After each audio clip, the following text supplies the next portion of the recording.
How you doing, fellas? Fantastic. Doing good. Good. Doing good. Good. Big Dandy, time, Pat. Yeah. God.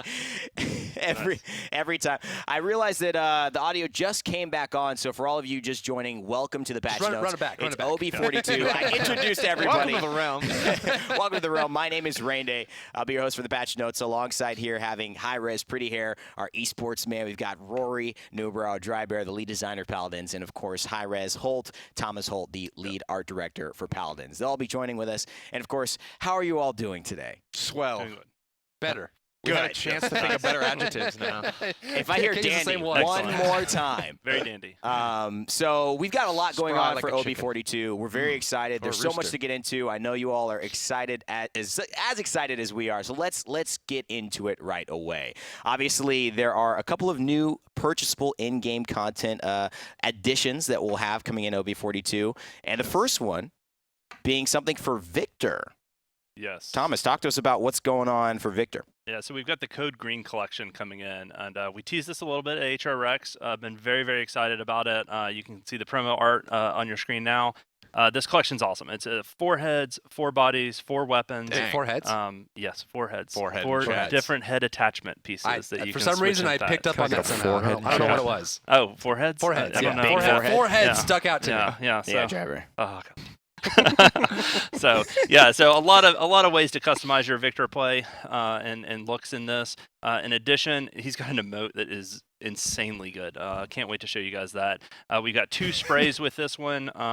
As far as in it as well, along with some MVP poses. So it's a great collection. Those are the sprays.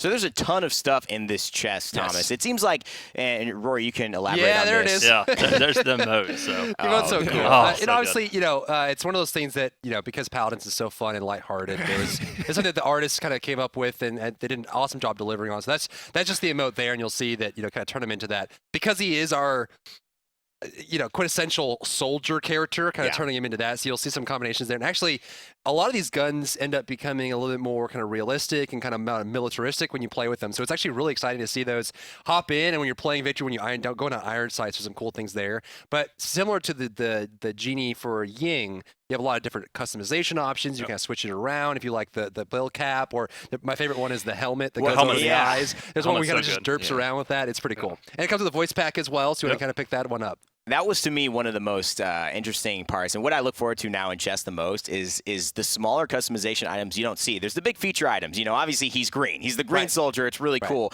But then you got all the different hats. With the Ying Genie one, you had the feather, which everybody loves. Clearly, you got to go feather, guys. Feather is the way to go. But with this, I love the ability for that. The added emotes, the added sprays, the poses. The customization is getting deeper and deeper. It's a really great job on that chest. I'm sure people will be excited to pick that up. How much is that going to cost coming out?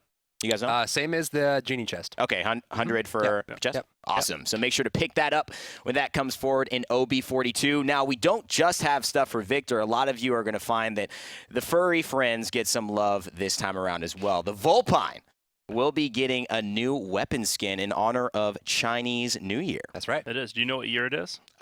Year of the chicken?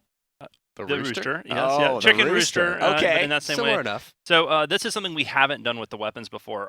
It is a beautiful weapon to begin with. You can see some in-work promo art on your screen now. There's a few little changes to the weapon. It'll actually have some wording on it in Chinese, for good fortune for the new year. But one thing we haven't done yet is change Pip's chicken. He's been in our ads, he's been in our videos, he's been in all this other stuff. And one of the benefits that you get in this is when nice shots. Cameraman, get your game.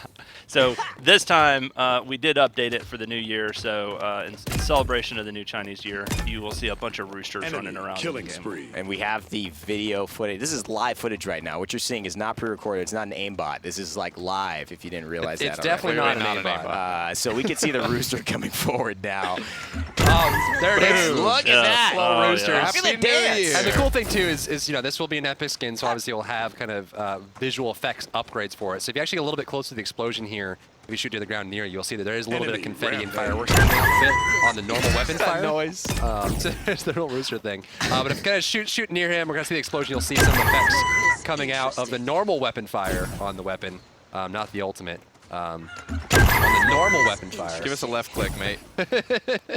You'll see a little bit on the ultimate too. He's going to explode, but even then, you see a little bit of fireworks. yeah, and yeah, a little confetti bit coming more out. of festive. Actually, for Pip, every shot is a celebration. That's true. Can I ask, this is really cool. This is the first of its kind, as you mentioned, in Paladins. Do we expect to see some more of this coming forward in the future? Oh, yeah. Awesome. Tons more. Any Lots. leaks? Lots? Lots. Who's Lots next? more. Lots. It'll be the best thing ever. The best thing ever. It'll be great. All right. No, again.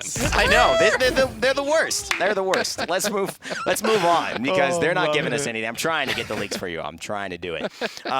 Speaking of leaks, we've known that OB42 was the time that a new champion would be entering into the realm, and of course, there's been a lot of conversation. A lot of you have already heard the name Torvald, and some of you have even seen the outline. But it's pretty about time, I think, to start taking a look at the actual new champion coming into the realm for OB42, and that would be Torvald. Torvald.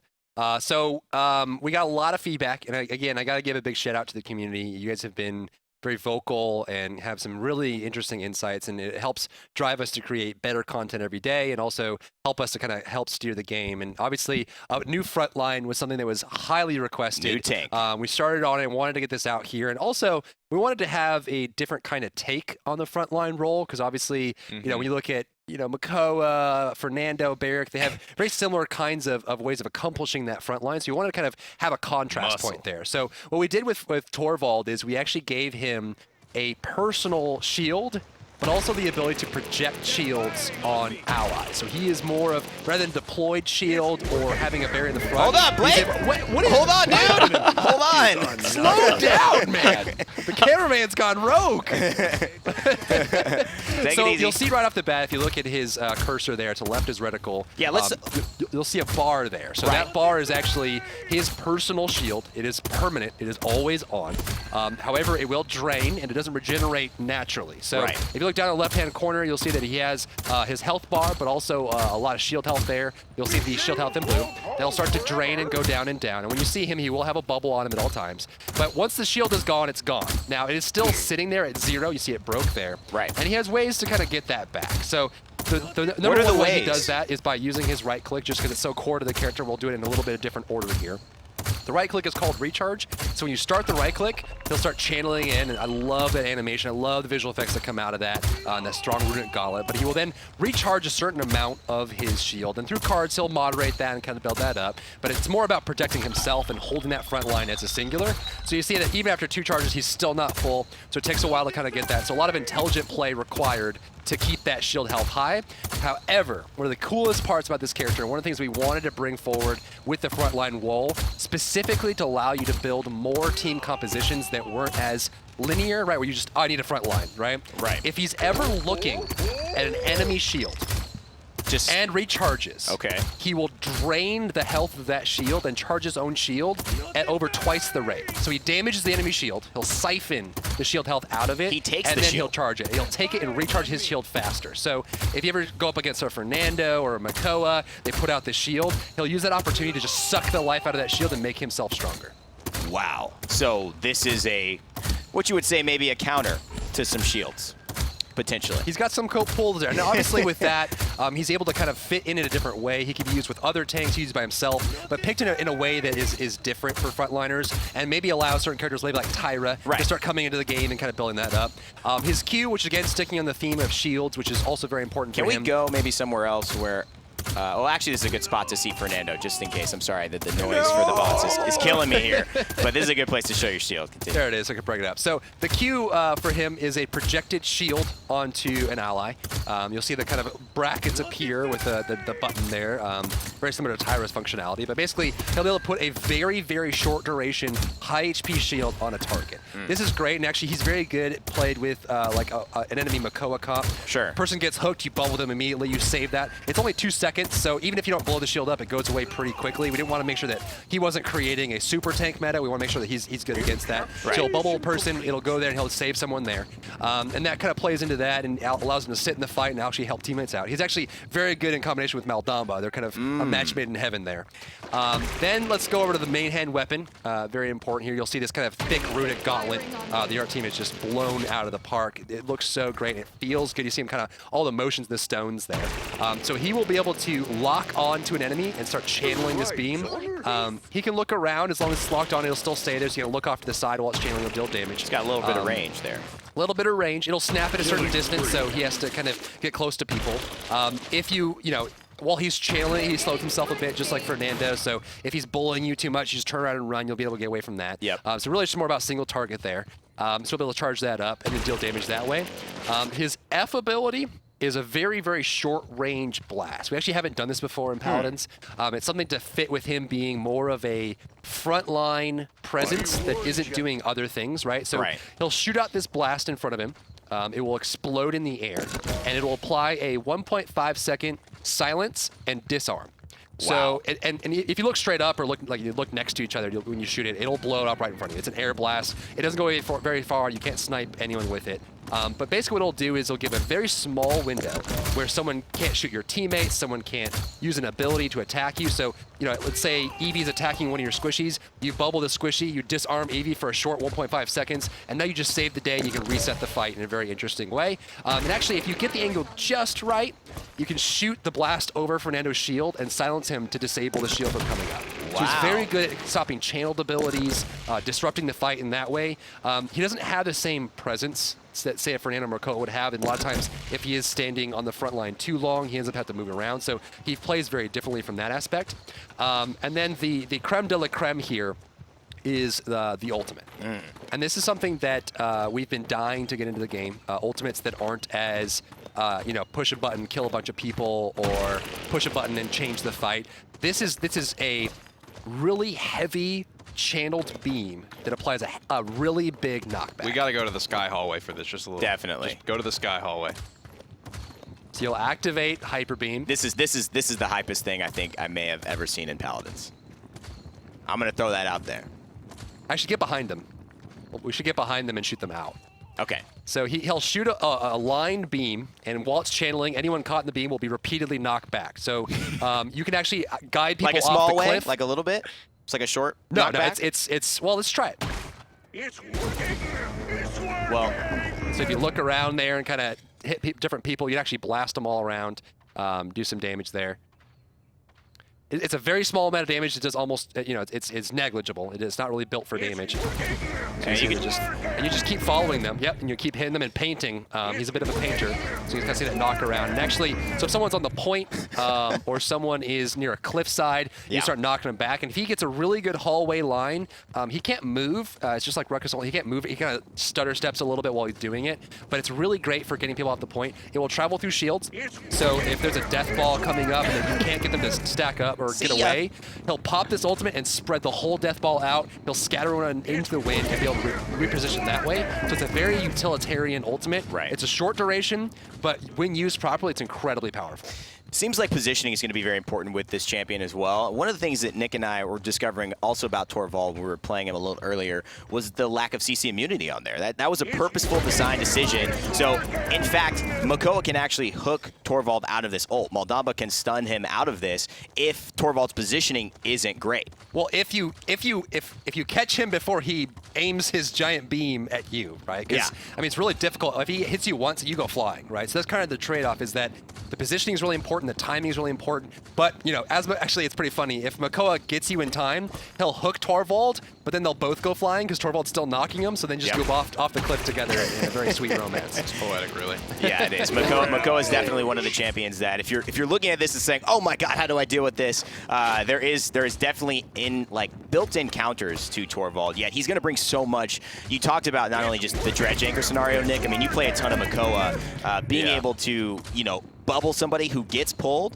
or silence Mercoa before he can hit that dredge anchor shot for the bonus damage, that's got to make a huge impact. Yeah, Mercoa is at kind of the top of you know, the draft right now. He's in a really good spot, very strong in the professional competitive scene overall, and this is a good answer that there just really isn't in the game right now. So he's filling a good niche, but it's not as if Makoa doesn't have answers to Torvald as well. CC immunity on the ult. There's a lot of amazing things. Let's move it over to not just what the character does, but how the character was created. Because for me, when I look at this, Thomas, I see this being what Paladins is. This looks like the fantastical, whimsical, wizard that I would always expect to see this game when I log on. And now he's finally here. What was it like kind of designing and concepting Torvald from an art perspective? Yeah, so this character that our team is very excited about. Like you said, we think that he's direct to what Paladins is and to the tone of the game that we have. So I don't know if you could tell in game, but he is a giant elf. He goes eye to eye with Fernando. He definitely represents himself well as far as being front line and being able to kind of hold in. But at the end of the day, he's a geek. You know, he's excited. He's overly excited for magic. One of the points of reference is like Doc Brown from like Back to the Future, or Haggard when he's talking about his pets in Harry Potter. And we really wanted to get that personality and that character into him. And so with him, he's been traveling around, spent centuries, about his magic and figuring out these runes and these different kind of sigils. And he's put together this relic. So this stone glove that he has, this gauntlet that he's wearing, he's put together. It has some malfunctions. It's kind of fallen apart. You can tell, actually one of the things the animation team's done is for his ammo count, so that you get a general understanding as it goes. It's actually falling apart. The stones kind of float up and kind of go away from it. There's a lot of interaction with this. The weapon team, the character team, animation team, rigging, a lot of people went in. It's probably one of our most detailed weapons that we've done to date for this thing. And with those relics, with those runes, is how he controls his magic, and it's something that he's just super, super, super excited about. And then speaking of animations, I do want to make sure. Oh yeah, okay, you got it on screen right now. These emotes are amazing. So he's got so good. Can you play that one again? Yeah, the handicopter is often he basically gets a little drone from his floating stone hand, and then can you play the other one? And this gives you a little insight into his personality. Where there's a little bit of humor to them. So very meaningful decisions there. Yeah, so he's he's a little bit older than our usual champions, but but he's big, he's impressive, and he has a huge personality. So which is really what we want to bring into the realm. And these are obviously in chess, correct? To be able to pick these up? Yep. These emotes are amazing. And does he come with, like most of the champions, some customizable, different variations in the skins, some recolors, different looks? What colors does he come with? Yeah, he's got 3 basic recolors, just like all our champions. And so 2 of those you can buy direct, and I believe one of those is in the chest. Fantastic. Well, Torvald, he's here. If you're not excited about that, I don't know what's going to get you excited, ladies and gentlemen. I am just blown away. Torvald, he's a blast to play. I've actually played him. I cannot wait for you all to experience it as well. A lot of intricacies in this champion, and just a lovely, I think, demonstration of how far all of the teams have come in Paladins, from art to sound to design to concepting, and putting out these really great things to play with. That's what I like in games. And so moving forward, we've got actually one of my favorite times. We're gonna let Thomas and Drybear take a break. I'm gonna bring in my boy here, Hyra's Pretty Hair. And we're gonna talk a little bit. We're gonna have a discussion, my man, us esports bros, to one another about balance. Yeah. There's going to be some balance changes. If you haven't known, obviously we have balance changes every patch. This patch, a lot of interesting changes. And, of course, starting off with it, Nick, the items are going to be seeing a bit of an adjustment as well. First of all, aggression. Yep. So aggression is temporarily removed from the game. Not forever, but just for the time being. It's important to get it kind of figured out, because it's not really hitting the mark, I don't think, as terms of, it was just raw damage. That's always nice to have, but it was a little bit of a new player trap because, it's more expensive than some of the defense cards that provide more value. So I don't anticipate that it'll come back the same, but while it's being figured out, while it's gone off to college, it's figuring out what it wants to major in. It's in its early really 20s, early mid-20s. Aggression needs to figure out who he is, and so he's gonna go away for a minute. He's working a 9 to 5. Man, I swear I want to do something else with my life, but this is all I can do right now. Aggression. We wish you luck, buddy. I've been there. Now, the other... it won't be in your games anymore. So exactly. It won't be in your game, so enjoy a bit of the respite. We don't know how long that will last, but aggression temporarily removed. Let's talk about the healing items. There have been a couple of adjustments. The healing tree one specifically that a lot of people have kind of said, let's revamp that. Let's see what we can do. No new items coming through, but we are seeing some credit adjustments to the value of some of those items, maybe to make them a little bit more enticing to players. Life Rip being one of them, going down from 400 to 300 credits. Yeah, so now it's kind of more along the lines of where a lot of those other cards, those items were. And that I like to see those adjustments made a little bit more, I think, than just changes to the items. Like a cost reduction is a good way to buffer nerf, because a lot of the cards in terms of their effects are in a good spot, but just making them more accessible, getting them online earlier, I think is a really good way to adjust that. And Life Rip, it was kind of in contention with Kill to Heal for because healing across the board is sort of a luxury in a lot of cases. And because these two were so close in terms of what they did for you, Kill to Heal and Life Rip being very solid options. Life Rip wasn't worth that extra 100 credits, and it does scale, so it goes from 400 to 800 instead of 300 to 600. So Life Rip across the board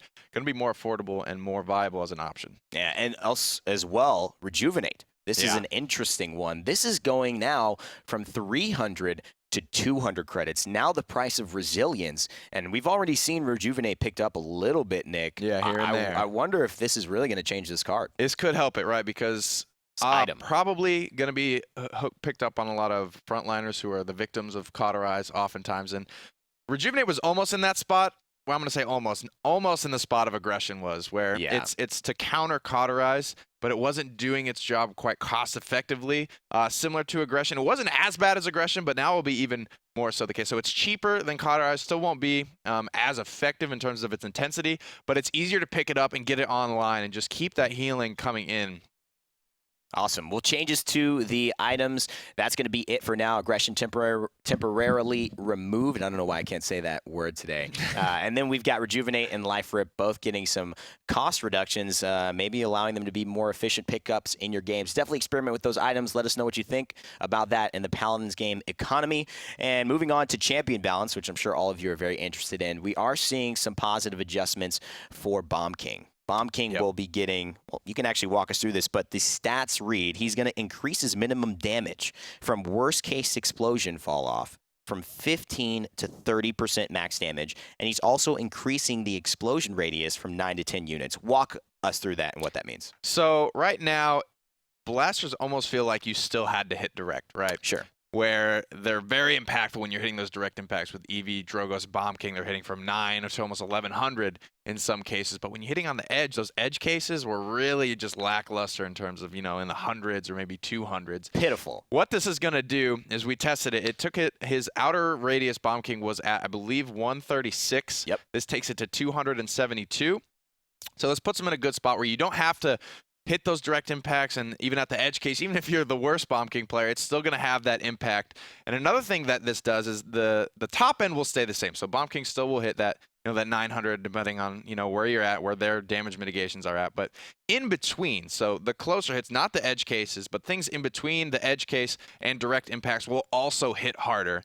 And just having Bomb King's explosion be bigger overall means that he's going to be putting out more consistent damage. That's easier to hit. Yeah, and really having a little bit more of the AoE effect as Bomb King. Because it feels bad to, he's a blaster, right? There's this explosion that happens, and they're in the explosion, but they're only taking 250 damage. And you're just like, right. That's not what I wanted. I wanted that 900. I wasn't going for that. I was going for killing them, not tickling them. Right? You're not fond of tickling as well. No, I'm super ticklish. Nick, man, we have people run up and just tickle Nick all day. It's not, I don't do it, but people actually come into our office and tickle Nick because he is that ticklish, man. Looking at you, Dustin. Looking at you. Dustin Manos. Now, moving on from Bomb King, Cassie, huge. I'm just kidding. She doesn't really have any changes, but we are updating. I wonder how many people I just tilted right there. Dude. Updating the description to indicate that now she has increased, she has CC immunity during her ultimate. So she's always had it, but now just updating the tooltip so players can jump into the game and realize that she's CC immune while she's ulting. Yeah, a lot of times Cassie ultimate is used during the start of rounds to kind of scope out any cheeky flanks, but it's that's that. It comes up often. It's not that hard to charge Cassie's ultimate, and she's charging it throughout the round. And this kind of gives an alternate use to it when you're anticipating maybe a Bomb King ult or something that's coming in that's going to CC. You can pop this preemptively for that. If you kind of know where everyone is, Scout, it loses a little bit of what it's designed to do. And with that CC, it just gives it another option to be viable mid-fight. Moving on, we've got Grover. He's going to get a little bit of a quality of life adjustment. They fixed a bug where his ability was applying twice the usual amount of diminishing returns that is crippling throw. And so that's just going to be a little bit better for Grover players. Yeah, so Grover, he has a lot of options for, when you get eliminations to reduce your cooldowns, just builds that increase cripple duration. So these sort of things will be impacted less and less because of this. You'll get DR'd, more than one crippling throw can come out in a fight realistically. Yeah. And this change will help those be more impactful, those third crippling throws that come out. He's also seeing a change to one of his cards called Pickup, where it fixed just a quick bug that was not correctly applying the intended values. So the intended values will now be applied. That's it for Grover. Moving on to Maldamba, the Snake Master. Yes. The Spitting Cobra. It's time to cut the cheese, folks. It is It's time time to cut the cheese. to slice the Gouda. Maldamba will be having a bit of a...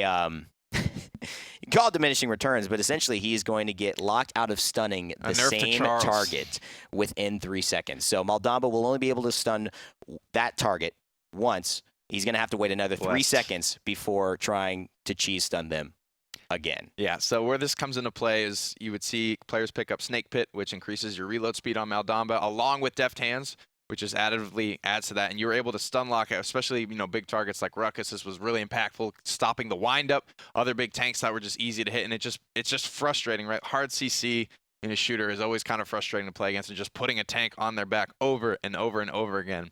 Now, this is good to cut that cheesy strategy, but where this won't have an impact is if you're not running any of that stuff, but you're still consistently hitting your stun, this won't impact you at all. If you're not running any reload speed, you're still going to just be hitting stuns consistently. And I don't think that, really, when you look at Maldamba, I don't think his kit is intended to literally stun lock someone. I think it's meant to be a countermeasure. I think it's meant to assist with CC and keep someone there for a moment, kind of like Shaolin's Impaler arrow. Imagine if you could just impale someone into a wall, like 5 times in a row. There's no way you can survive that. Him getting picked up with Makoa, with all these other champions, with CC already, it was very strong for him. And so now, if he's stunning multiple targets, he's still going to be helping the fight. He's just not going to be able to combo off Makoa and keep that target stunned until they kill him. Right? Yeah, so you will now have that kind of small window to move. And another good thing I think is going to come out of this is players are going to be focused on that less. The cheesers won't be just stunning people the whole time. They'll have to do other things, like maybe heal the team. No. Maybe land good Dread Serpents. Not yet. Good stuff. One day. All good things for Maldamba. One day, my friend. Healing? Come on. Yeah, I should slow my roll. You're right. We have 11 damage champions. We don't have 4 supports and 7. All right, Pip.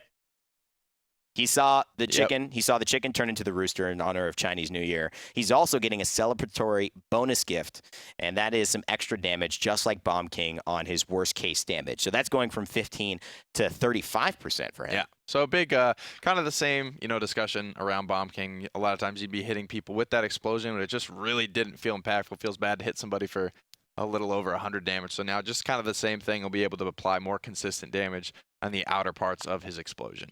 I like that. I don't mind that. Pip's pretty strong. This could definitely help encourage more Pip players as well. And it's more blasters as well, because there are so few sources of blast damage in the game right now, and making those more viable is definitely a step in the right direction. Obviously, we have a lot of changes this patch. Still a few more to go, and I'm always excited about changes, always interested in the shifts. Tyra. She has got a buff before. Now she's getting another, little nudge. A little nudge. It's a bit of a change to her auto rifle. Let's talk about what this is. Break it down for me. She's going to see increased minimum accuracy, bumped up from 85% to 89%. So that's not huge, about 4%. Obviously, those percentages often matter more than we think. And then she's also seeing increased accuracy lost per shot from 2.8 to 3%. So it seems like maybe one's pushing her this way, one's saying, okay, because you're getting that, you're going to fall off a little harder. What is that really doing? So at the top end, right, with the higher, accuracy, she'll retain that 89% now. So at most, her bloom isn't going to be as much, but it will get there slightly quicker, and it'll help her long range fall off as well, just being able to be effective at a little bit longer of a range. So hopefully Tyra players will see a nice burst in damage from her and a nice little quality of life adjustment. Yeah. I think that's a good route to go. There was a lot you could do. I think it was somewhere in the neighborhood of 5 to 6 shots where the bloom would start, and there's a lot of like micro you can do where you're bursting the rifle. You just have to do, I think, a little bit less of that. You have to worry about that because I go in the training room and I'll practice that sort of thing. But when you push play comes to it, shove, when you it's a don't do fight, that. I'm just like pedal to the metal, hold left click, and just hope for the best. I know, right? Please kill this person. And if it doesn't work, you're just out of luck, man. Well, another person who thrives off of constant and high DPS values, Victor, he is actually seeing a bit of a budge, a nudge in, I think, a positive direction here. He's seeing that adjustment to his ultimate barrage. Now, barrage is actually going to have reduced time for when it takes to strike. So usually it takes 1 second for him to call the barrage and it to land on the ground. It's now going to be landing on the ground a little bit faster, 0.75 seconds. Yeah, definitely. So this was it's a strong ultimate, right? But it, like all the blast sources of damage, it has that fall off where the outer edges of that circle are only around 700. And so a lot of times you would have to see this have setup. A lot of times Ice Storm would be the nice complement to make sure you're getting those big, impactful 1500 barrage damage. Now, you don't need the setup. It might not land directly in the middle, but with setup, you're going to guaranteed get that big blast impactful. They're going to come down quicker. And like I said, the big thing here, I think, is he won't need the setup to be as impactful with that ultimate. Yeah, we haven't seen him, I think, leave competitive, but we have seen a slight, kind of shift away from Victor and towards some of the other Haven direct damage dealers like Cassie and Shaolin. We've definitely seen that come into play. So maybe Victor will be brought up a little more. He didn't disappear, but he just definitely wasn't favored. This could make a big impact on those team fights. But now that we're done with balance, thank you, Nick. Again, it's been fantastic having you, my friend. I will my now friend! sit here quietly. We are now back, and Thomas Holt has transformed once again into, I don't know how he does it every time. We keep asking for Alyssa. Even better. Even better We than need last time. Alyssa. I know. The magic of art. But she's here. She's here. The art. It's a skin. It's a Thomas skin. That's what it is. Thomas is a playable character, and he's got an Alyssa skin. The Alyssa skin's Make it exclusive, happen. though. No one can get it. Oh, okay. Yeah. All right. Yep. Yeah, it'd be like an open Limited. beta, like a closed Limited. beta player. That's the limited right. skin. That's right. Yeah. All right. Well, Alyssa, how you doing? Welcome. Pretty good. Thank you. Pretty good. Just Yeah. pretty good. Yeah, very good. Not great. Yeah, great. You know what is great? Amazing. What is great? Now that we're back, we didn't get to show this before when we were looking at Torvald, but we actually, production guys were able to pull it up where the shield drain part of his I kit love is it. there. Let's take a look at it. So if you look at the shield here, so again, right-clicking there, you'll see that he drains real fast and does damage to his shield, so chunks it pretty hard. And then, so basically, if he's looking away and he right-clicks, he'll have this really kind of just generic, it takes about 3 recharges to get his shield fully health. So we got to take some damage there and drop down on the shield. Very slow there, but if you're able to look at a target who has a shield deployed or has a shield on them, he can just suck that away, which actually, Torvald is very good at killing Torvald. He is excellent at it. Because he can steal Torvald's shield and give it to Torvald. But then Torvald can silence him and steal it right back. But when Torvald's channeling this, Torvald can silence Torvald and prevent Torvald from getting Torvald's shield. But if Torvald silences Torvald before he can silence him back and uses his ultimate to push Torvald away, he won't be in range. The to last actually steal the Torvald shield. wins. Yes. Yeah. Last Torvald standing. So you pick Torvald against Torvald. There's a lot of There's a lot of... On a serious note, one thing that this does, he is literally a one-man wrecking crew where having Torvald on your team creates a lot of space to where your team now doesn't have to pick up Wrecker because you are so effective at dealing with those shields, so they have room to pick up things like Deft Hands, maybe Aggression when that comes back one day, or even Cauterize. The other interesting aspect, too, just to mention that those interested in it, is that Wrecker is pretty needed to fight against Torvald as well. So the itemization choice is, do I go Cauterize? Do I go Wrecker? Do I go Bulldozer? If you have a Torvald kind of built lineup, you're definitely going to probably side towards Wrecker. Otherwise, it's going to be a pain bursting down that shield. You're going to have a bad time. Yeah, On that note, what's interesting, too, is when you look at Torvald, his natural health pool is actually a little bit lower. It's very more towards low. the barrack side. Yeah. But because he has this kind of permanent shield on him all the time, he's very tanky. And so actually what you'll see with Torvald, which you don't see much with the other tanks, is that he makes a huge impact early game, right? Very difficult to deal with. Wrecker isn't online yet. You have a lot of great ways to deal with him, so he really needs to pick that up. But once Wrecker is online, you're consistently getting rid of his shield. His health pool is relatively low. He has no movement ability, so he can't really get out of the fight. He's all about control and helping teammates out, but when he's stuck, he tends to get stuck. So he can be countered in a lot of ways. And so a lot of times, we hope that we'll see teams kind of pick up Torvald to protect characters like Tyra, which have trouble fitting in the meta right now, right? It's hard to get Tyra into the game because she's so vulnerable. Torvald can protect her, but then as the game goes longer and longer, he won't be as effective as, say, like a Makoa would. Exactly. And Wrecker and distance really are the themes for me. If you can outdistance him, those champions that have those inherent moves to get away, it's going to be difficult for Torvald to hunt you down and finish you off. But for those that can't, it's going to be a rough day. My favorite one-on-one is Cassie versus Torvald. Oh, yeah, that's a good Because Torvald gets up on Cassie and just starts doing, she just goes, knocks him back and just looks at him. He's like, "Come back!" Like Frankenstein's monster, just like. "Ah." And if he makes it, she just dodge rolls behind. Yeah, it's not good. And she just toys with him. Yeah, it's funny. That's what I love. I love that we're increasing the diversity The in the grandpa countering. chasing the kids around the park. Come back here! You get back here, you dang kids! God, flap it. Had to get some old man stuff in there. Schnibbity schnapp. What an old schnibbity schnapp schnapp. That's what I came up with, an old person saying. We've got more stuff coming out, and that is an introduction to an entirely new thing. You may have seen it if you play Smite, and you may have understood kind of how this works in other games, but for Paladins, this is absolutely new. We'll be introducing a brand new PvE experience. So you'll be able to play, and well, you know what? I think this says enough. It's going to be a great experience, just like that. Driver, elaborate. You know, this is going to be fun.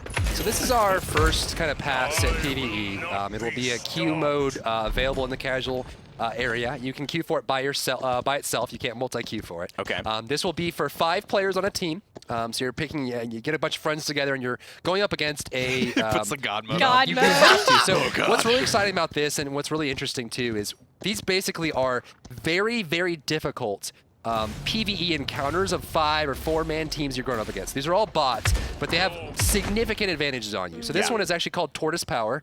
There is 4 turtles on the enemy team and 1 pip. So if you actually go to the scoreboard real quick and look at their names, I think you'll kind of figure out where it is they're coming from. They're Do very they have kind of different spit there. colors? So Yeah. you'll start the match with a lot of credits. You have to pick a 5-man team, and you're basically at a loss, right? You are at a disadvantage. The bots have a very significant advantage on you, and you have to figure out some kind of strategy between you and your friends to overcome the difficulties. You'll see that there's only 2 points required. These are played on a capture-only mode, so no payload. So basically, you have to beat the bots in a capture point twice. You can see that, Master Pipter, Macanardo, Michelangelo, Macatello, and Mikhail are all coming together to face you. Now, each one of these Makoas have a different specialty, right? So one has a really low cooldown on a hook, and it goes really far.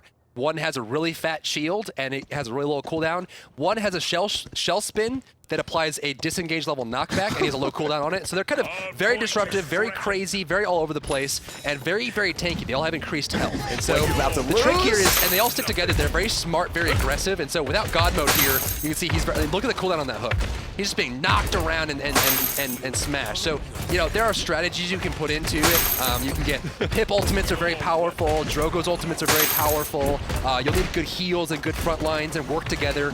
But what's exciting about this, and one of the reasons the team is very excited about implementing this into Paladins, is you have to use new loadouts in different ways you could never use in PvP. You have to use new items that you couldn't use in PvP, right? Look at the knockback on that hit. So when you get in here, we expect players to lose a lot in the very beginning. All these matches give full rewards. So if you play this, you'll be able to get gold and experience and mastery progression there. So the bots end up winning there. But you need to implement very interesting strategies, different ways to beat this.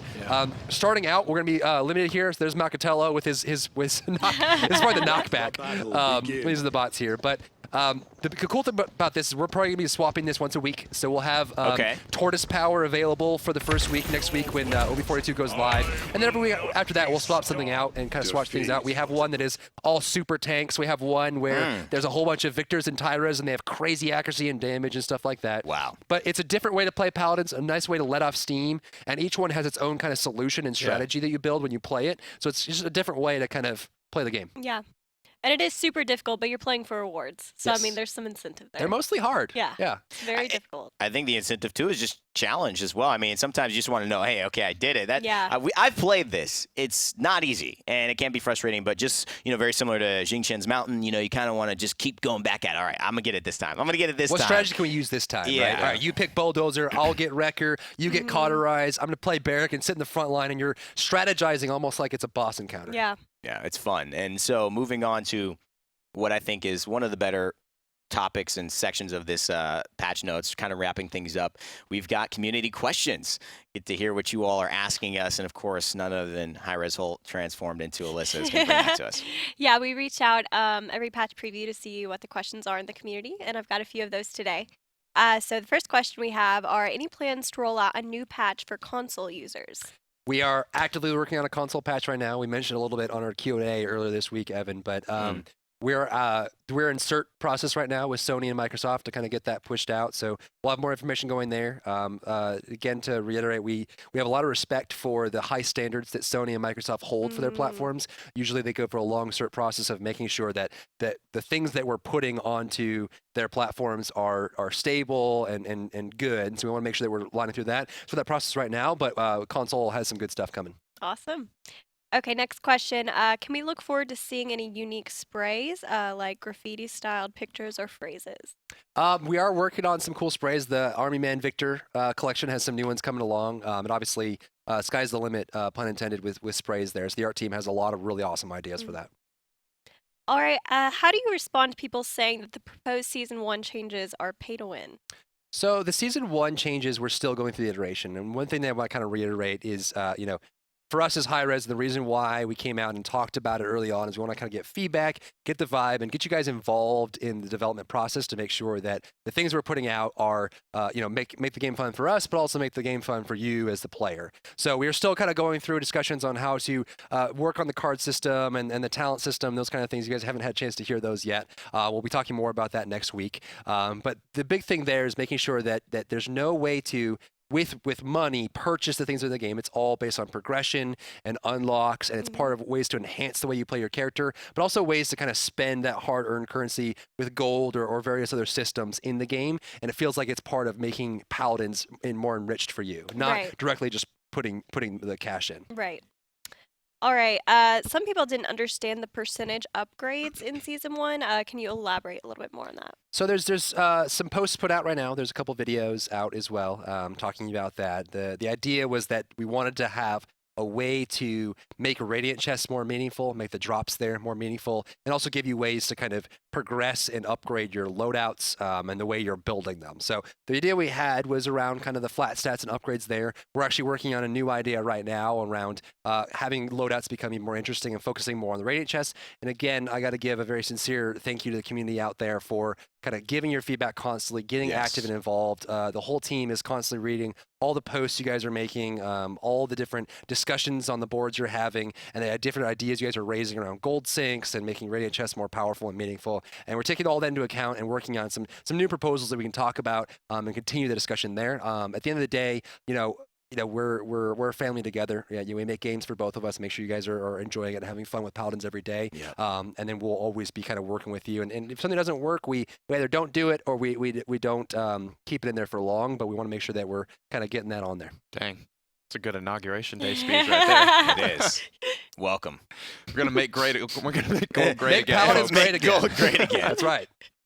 All right. Are there any season rewards planned for each season of Paladins? We will have Season 1 rewards. Obviously, it's not started yet, so we won't have anything there. And we are working on ways to enhance the ranked system to make that more interesting and have more regular updates. Obviously, with so many things we're working on right now, we want to make sure that we're getting new champions out to make sure there's enough champions to pick from. And also making enhancements, quality of life, and bug fixes, stuff like that. But it's definitely all in the works. All right. That's all I got. Fantastic. Well, Dry Bear, there's a lot of stuff in OB42. When can I get my hands on it in PTS?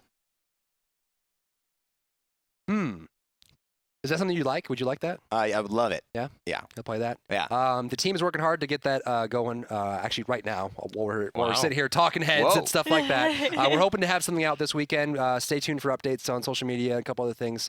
You can see kind of that information there. So we'll hope to have it out this weekend. If not, we'll kind of at the start of the week next week. And then OB42, we're aiming at next week for launch. Cool. Excellent. OB42 coming out to PTS hopefully this weekend, if not next week. And, of course, the patch will go live next week as well. Make sure to stay tuned to all the channels and follow us on Paladins Everything so you never miss a beat and know exactly when you can play the new champ, Torvald. That's going to be up for us today. My name is Rain Day. Iris Pretty here. Rory, Alyssa, thank you guys so much for joining us. And as always, remember to never give up, never stop gaming, and we'll see you all in the realm.